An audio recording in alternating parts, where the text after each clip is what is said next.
ಅಕ್ಟೋಬರಲ್ಲಿ ನಡೆಯುತ್ತಿರುವಂಥ HSTR GPT PST ಎಕ್ಸಾಮ್ಗಳ Kannada ಭಾಷೆಯಲ್ಲಿ ಈ ಒಂದು ವಿಷಯಕ್ಕೆ ಸಂಬಂಧಿಸಿದಂತೆ ಒಂದು ಪ್ರಶ್ನೆ ಇದ್ದೇ ಇರುತ್ತದೆ. ಯಾವ ಯಾವ ಅಕ್ಷರಗಳು ಎಲ್ಲೆಲ್ಲಿ ಹುಟ್ಟುತ್ತವೆ ಅಂತ ತಿಳಿಸ್ಕೊಡ್ತೇನೆ. ಕನ್ನಡ ವರ್ಣಮಾಲೆಯಲ್ಲಿ ಒಟ್ಟು 49 ಅಕ್ಷರಗಳಿವೆ.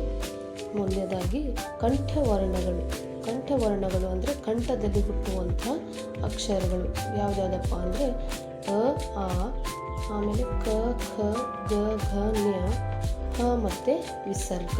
ಇವು ಕಂಠದಲ್ಲಿ ಹುಟ್ಟುವಂತಹ ವರ್ಣಗಳು. ಹಾಗೆ ಎರಡನೇದಾಗಿ ತಾಲ್ವಕ್ಷರಗಳು. ತಾಲ್ವಕ್ಷರಗಳು ಎಂದರೆ ತಾಲುವಿನ ಅಂದರೆ ದವಡೆಯ ಸಹಾಯದಿಂದ ಹುಟ್ಟುತ್ತವೆ. ಈ ಅಕ್ಷರಗಳು ಇ, ಈ, ಚ, ಛ, ಜ, ಝ, ಞ, ಯ ಮತ್ತು ಶ. ಹಾಗೆಯೇ ಮೂರ್ಧನ್ಯ ವರ್ಣಗಳು. ಈ ವರ್ಣಗಳು ನಾಲಿಗೆ ಮೇಲ್ಭಾಗವಾದ ಮೂರ್ಧ ಎಂಬುವುದರ ಸಹಾಯದಿಂದ ಹುಟ್ಟುತ್ತವೆ. ಆದ್ದರಿಂದ ಇವನ್ನು ಮೂರ್ಧನ್ಯ ಅಂತ ಕರಿತೀವಿ. ರು, ರು, ಟ, ಠ, ಡ, ಢ, ಣ, ರ ಮತ್ತು ಶ. ನಾಲ್ಕನೇದಾಗಿ ದಂತ್ಯ ವರ್ಣಗಳು ಅಂದರೆ ಹಲ್ಲುಗಳ ಸಹಾಯದಿಂದ ಹುಟ್ಟುವಂಥ ಅಕ್ಷರಗಳು ತ, ಥ, ದ, ಧ, ನ, ಲ ಮತ್ತು ಸ. ಹಾಗೆ ತುಟಿಯ ಸಹಾಯದಿಂದ ಉಚ್ಚರಿಸುವಂಥ ಅಕ್ಷರಗಳನ್ನು ಓಷ್ಠವರ್ಣಗಳು ಅಂತ ಹೇಳಿ ಕರಿತೇವೆ. ಉ, ಉ, ಪ, ಫ, ಬ, ಭ, ಮ. ನೆಕ್ಸ್ಟು ನಾಸಿಕದ ಸಹಾಯದಿಂದ ಅಂದರೆ ಮೂಗಿನ ಸಹಾಯದಿಂದ ಹುಟ್ಟುವಂಥ ಅಕ್ಷರಗಳನ್ನು ನಾಸಿಕಗಳು ಎಂದು ಕರೀತೇವೆ. ನ್ಯ, ನ್ಯ, ನ, ನ ಮತ್ತು ಮ. ಹಾಗೆ ಕಂಠತಾಲು ಅಕ್ಷರಗಳು. ಕಂಠ ಮತ್ತು ತಾಲುಗಳೆರಡರ ಸಹಾಯದಿಂದ ಉಚ್ಚರಿಸುವಂಥ ಅಕ್ಷರಗಳು ಎ, ಐ.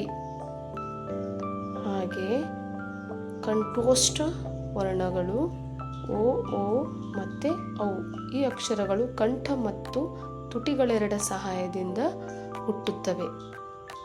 ನೆಕ್ಸ್ಟು ದಂತೋಷ್ಠ ವರ್ಣಗಳು ಅಂದರೆ ಇವುಗಳನ್ನು ಹಲ್ಲು ಮತ್ತು ತುಟಿಗಳೆರಡ ಸಹಾಯದಿಂದ ಉಚ್ಚರಿಸ್ತೀವಿ. ಆ ಅಕ್ಷರ ವ. ನೆಕ್ಸ್ಟ್ ಅನುಸ್ವಾರ. ಇದು ಕಂಠ ಮತ್ತು ನಾಸಿಕದ ಸಹಾಯದಿಂದ ಹುಟ್ಟುತ್ತದೆ. ಇವುಗಳನ್ನು ಕಂಠನಾಸಿಕ ವರ್ಣ ಅಂತ ಹೇಳಿ ಕರಿತೀವಿ. ಕನ್ನಡ ವರ್ಣಮಾಲೆಯಲ್ಲಿ ಒಟ್ಟು 49 ಅಕ್ಷರಗಳಿವೆ. ಇದರಲ್ಲಿ ಸ್ವರಗಳು 13, ವ್ಯಂಜನಗಳು 34, ಯೋಗವಾಹಗಳು 2. ಸ್ವರಗಳಲ್ಲಿ ಮತ್ತೆ 3 ವಿಧ: ಹ್ರಸ್ವ ಸ್ವರ, ದೀರ್ಘ ಸ್ವರ, ಪ್ಲುತ ಸ್ವರ. ಹ್ರಸ್ವ ಸ್ವರ ಎಂದರೆ ಒಂದು ಮಾತ್ರ ಕಾಲದಲ್ಲಿ ಉಚ್ಚರಿಸುವಂಥ ಅಕ್ಷರಗಳು. ದೀರ್ಘ ಸ್ವರ ಅಂದರೆ 2 ಮಾತ್ರ ಕಾಲದಲ್ಲಿ ಉಚ್ಚರಿಸುವಂಥ ಅಕ್ಷರಗಳು. ಪ್ಲುತ ಅಂದರೆ 3 ಮಾತ್ರ ಕಾಲದಿಂದ ಉಚ್ಚರಿಸುವಂಥ ಅಕ್ಷರಗಳು. ಹಾಗೆ ಎರಡನೇದಾಗಿ ವ್ಯಂಜನಗಳು. ವ್ಯಂಜನಗಳಲ್ಲೇ 2 ವಿಧ: ವರ್ಗೀಯ ವ್ಯಂಜನ ಮತ್ತು ಅವರ್ಗೀಯ ವ್ಯಂಜನ. ವರ್ಗೀಯ ವ್ಯಂಜನಗಳು ಒಟ್ಟು 25 ಇದ್ದಾವೆ. ಇದರಲ್ಲಿ ಅಲ್ಪಪ್ರಾಣ, ಮಹಾಪ್ರಾಣ ಮತ್ತು ಅನುನಾಸಿಕ ಅಂತ 3 ವಿಧಗಳಿದ್ದಾವೆ.